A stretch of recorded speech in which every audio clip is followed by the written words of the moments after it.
confuse yani nina. Ukungcotshwa yini? Indawo kaNandi Sibiya eyayidlalwa uNandi Nyembe emidlalweni wethelevishini owawubizwa ngeZone 14 iyona eyamfaka ezinhliziyweni zabaningi. Mariyazi mngani wami ilanga lanamhlanje lingikhumbuza tuka of 1975. Ubuye walingisa emidlalweni efana neYizo Yizo, Gazlam, Soul City, Soul Buddies, Sticks and Stones kanye neminye.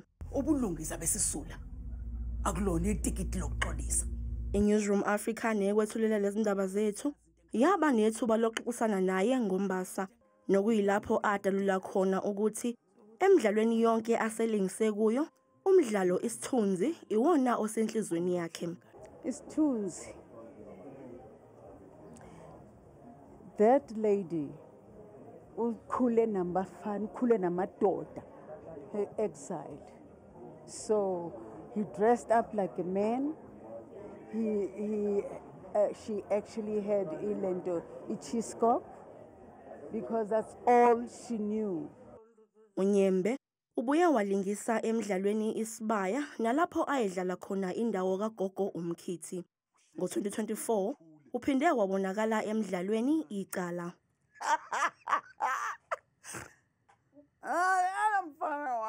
Uphinde wazifaka ezinhlizweni zabaningi ngesikhathi edlala indawo kaMama weSigebengu emidlalweni oboniswa kuShowmax obizwa ngeAdulting. Ungayekela abantu bekuphenela ibhitha ngalendlela losazi ukuthi usabipheni. Hayi.